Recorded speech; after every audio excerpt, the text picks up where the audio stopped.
حامدا و مسلیا اما بعد۔ حضرات سامعین اکرام اور حکم صاحبان، یہ اللہ تعالیٰ کا بہت بڑا احسان ہے کہ اس نے مجھ ادنا سے طالب علم کو آپ حضرات کے سامنے کچھ لب کشائی کرنے کا موقع دیا، اور یہ میری بڑی خوش نصیبی ہے کہ ایسے مرد مجاہد کو موضوع سخن بنانے کا موقع دیا، جس کو دنیا جانشین شیخ الہند رحمہ اللہ، شیخ الاسلام حضرت مولانا حسین احمد مدنی رحمہ اللہ کے نام سے جانتی ہے۔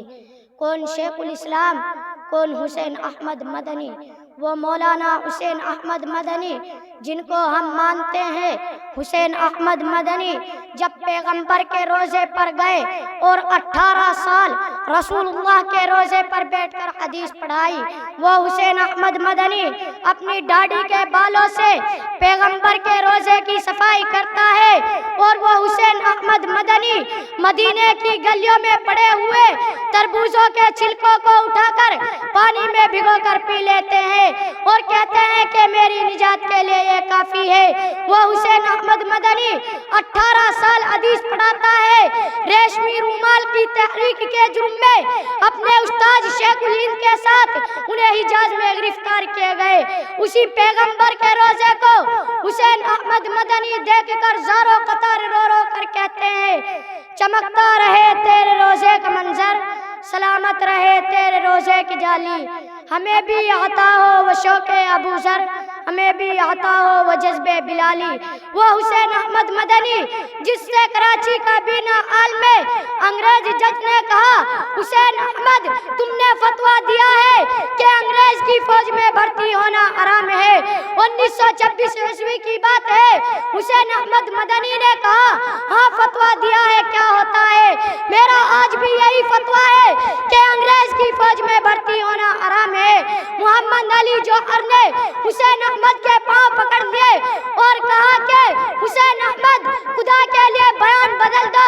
حسین احمد مدنی نے کہا، او محمد علی جوہر، اگر میں نے آج بیان بدل دیا خدا کی قسم ایمان بدل جائے گا، آج بیان نہیں بدلا جا سکتا۔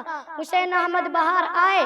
میرے دوستو، حسین احمد کا ایک وقت ایسا آیا کہ انگریز نے گولی کا حکم دے دیا تھا، اور لوگ کہتے تھے کہ حسین احمد مدنی اسٹیج پر نہیں آئیں گے۔ کراچی کی خلافت کانفرنس ہے، تحریک خلافت چلی ہوئی ہے۔ کراچی کی خلافت کانفرنس میں 9 لاکھ اجتماع ہے۔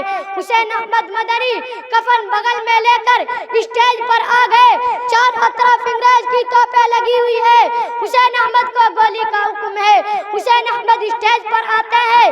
حسین احمد انگریز کو خطاب کر کے کہتے ہیں اور اس کی توپوں کو بلبل سے تشبیہ دیتے ہیں اور اس کی گولیوں کو گل سے تشبیہ دیتے ہیں۔ حسین احمد کہتے ہیں، لے پھرتی ہے بلبل چونچ میں گل، کیا بات ہے؟ اور جب حسین احمد مدنی نے یہ مصرعہ کہا، ان کی کتاب کا دوسرا رخ اٹھا کر دیکھو جو اس میں لکھا ہے کہ آدھا گھنٹہ تک لوگ جوش میں نعرہ لگاتے رہے، ہائے ہائے لے پھرتی ہے بلبل چونچ میں گل، شہید ناز کی تربت کہاں ہے؟ انگریز کو خطاب کر کے کہا، کھلونا سمجھ کر نہ برباد کرنا، کھلونا سمجھ کر نہ برباد کرنا، ہم بھی کسی کے بنائے ہوئے ہیں۔ فرنگی کی فوجوں میں امت کے فتوے سرے دار چڑھ کر بگائے ہوئے ہیں۔ شجر آزادی خون دے کے سینچا، پھل اس کے پکنے کو آئے ہوئے ہیں۔ حسین احمد مدنی نے مالٹا کے جزیرہ میں 4 سال تک جیل کاٹی ہے۔ گھر کے 19 افراد کا انتقال ہو گیا۔ میں تو بڑا حیران ہوتا ہوں، کیا مستقل مزاج لوگ تھے۔ گھر کے 19 افراد فوت ہو گئے 4 سال کے اندر۔ آخری خط جب ان کو ملا تو گھر کے 19 افراد کا نام پڑھ رہے ہیں۔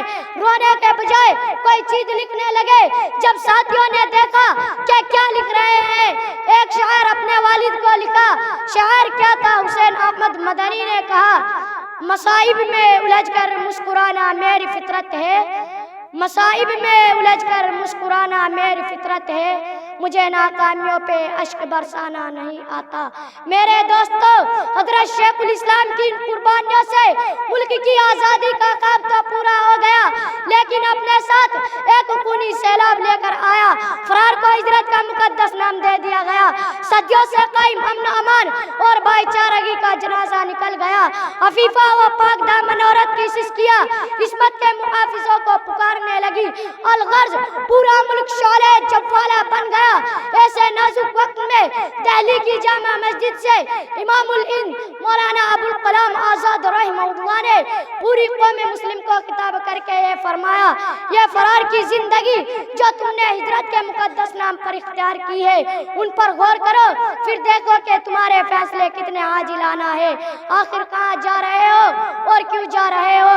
یہ دیکھو مسجد کے بلند مینار تم سے اچک کر سوال کرتے ہیں کہ تم نے اپنے تاریخ کے صفحات کو کہاں گم کر دیا ہے؟ ابھی کل کی بات ہے کہ جمنا کے کنارے تمہارے قافلوں نے وضو کیا تھا، اور آج تم ہو کہ تمہیں یہاں رہتے ہوئے خوف محسوس ہوتا ہے، حالانکہ دہلی تمہارے خون سے سینچی ہوئی ہے۔ وہیں سفینہ ملت کے ناخدا حضرت مولانا سید حسین احمد مدنی دیوبند کی جامع مسجد سے خطاب کرتے ہوئے یہ صدا بلند کی، آخر تم کہاں جا رہے ہو؟ کیا تم نے کوئی جگہ ڈھونڈ لی ہے جہاں خدائی گرفت سے بچ سکو گے؟ موت سے بچ کر کہاں جاؤ گے؟ ایک سچا مسلمان موت سے کبھی نہیں ڈرتا، اس لیے جبن اور خوف دل سے نکال دو۔ کبھی فساد کی ابتدا نہ کرو، اگر فسادی تم پر چڑھا ہے تو ان کو سمجھاؤ، لیکن اگر وہ کسی طرح باز نہ آئے تو تم بھی معذور ہو۔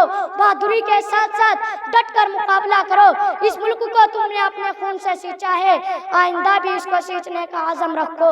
بالآخر قوم و ملت کا ایک خادم اور جرأت و ایثار کا یہ بے لوث چراغ زبان حال سے یہی صدا لگاتے لگاتے 12 جمادی الاولیٰ مطابق 15 دسمبر 1957 عیسوی کو اپنے مالک حقیقی سے جا ملا۔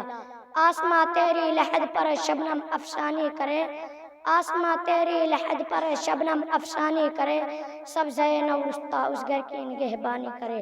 وآخر دعوانا ان الحمدللہ رب العالمین۔